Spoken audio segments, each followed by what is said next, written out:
Isang mapagpalang araw po sa ating lahat. Ako po si Emmanuel O. Alejandre, itong aking daily devotion ngayong January 26.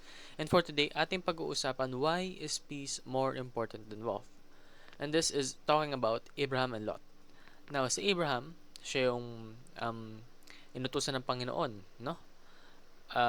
At pinangakuan na bibigyan ng anak. And si Lot naman, yung pinsan ni Abraham. Now, sa Genesis chapter 13, it revolves around the story of Abraham and Lot in their pursuit of following God's orders. Na kung saan, ayun nga, they became successful, they became wealthy in silver and gold, and meron silang kanya-kanyang mga pastulan, herds, ganon. But there came a point na dahil nga sobrang successful nila, yung mga pastulan nila, yung mga properties nila, nagko-collide na sa isa't isa. Kumbaga, nagkakaroon ng conflict, no? Dumating sa punto na yung mga trabahador ng bawat isa sa kanila nag-aaway na rin.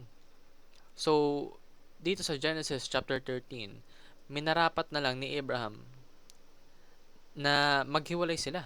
Pinapili niya pa nga si Lot kung pupunta siyang left or right, and kung ano man yung hindi niya piliin, doon pupunta si Abraham.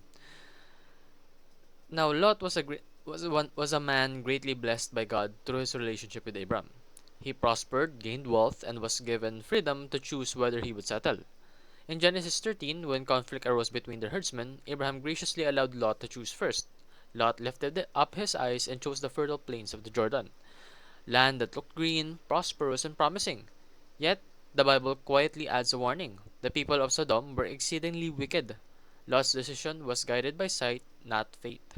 He did not ask what honored God, only what benefited him. Though Lot gained land, he slowly moved closer to moral danger. His story reminds us that good-looking choices can still lead to painful consequences. And true wisdom is not choosing what looks best, but choosing what keeps us close to God. So, yun nga, di ba? Pinapili si Lot kung saan siya pupunta. Then, yung pinili niya, nakikita niya, ay grabe, maganda yung lupa dito. Magandang magpastol, magandang magtayo ng dito, ng business. But then, yung mga tao pala sa lugar na yon, they're very wicked. So, imbes na nakatulong yung sitwasyon kay Lot, napahamak pa siya. That is why, what looks good in the eyes is not always good. Tandaan po natin, nalinlang po si Eve doon sa Garden of Eden kasi nga, parang masarap sa mata yung forbidden fruit.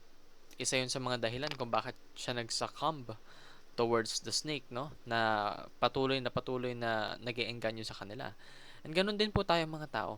Kapag nakikita natin yung isang bagay na gusto natin, may mga times na hindi na natin iniisip kung ano pa bang kasunod nito, may consequence ba kapag kinuha natin, ano yung pamamaraan ng pagkuha natin. Basta makuha lang natin yung gusto natin, no? That's something that is very close to human nature. But the thing is, peace is more valuable than wealth. Maaaring makuha mo ngayong gusto mong bagay, pero may kapalit yon. That's peace. Not only peace na walang pag-aaway, but also eternal peace and internal peace. Ibig sabihin, peace sa loob. Peace sa sarili mo, na alam mo, sa isip at sa puso mo, na ikaw ay panatag. Yun yung mahalaga talaga. Therefore, raising a family in a godly culture should be a top priority, Kasi yung peace, hindi lang dapat sa mga taong nakakasalamuhan natin. Mas dapat nauuna ito sa ating pamilya. Kung wala palang peace sa pamilya natin, paano natin may expect na magbigay ng peace sa mga taong hindi natin ganun ka-close? Yung pamilya na nga natin, di ba? So, dapat when it comes to being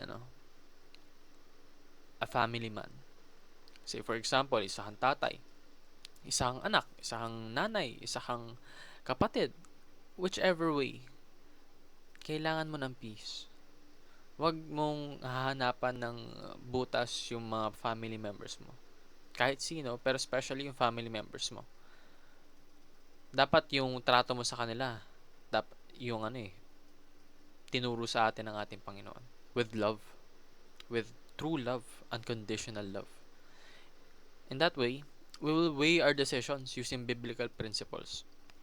Because ako po, naniniwala ako na kung lahat ng tao sumusunod sa mga utos at katuruan ng ating Panginoon, yung mundo natin, it will definitely prosper. Yung mga issues na present today, it will cease to exist. Kasi yung pamamalakad po ng Panginoon, perfect yun eh. Sadyang hindi lang natin magawa. That includes me. Because we are only human. And we are flawed. And we are sinners. But still, even if we are sinners, we should prioritize peace over wealth. Wag po nating hayaan na yung greed yung sumakop sa buhay natin. And let us raise our family within a godly culture. Yun lamang po ang aking daily devotion. Maraming salamat sa pakikinig. Pagpalain po tayong lahat and let us all give glory to God.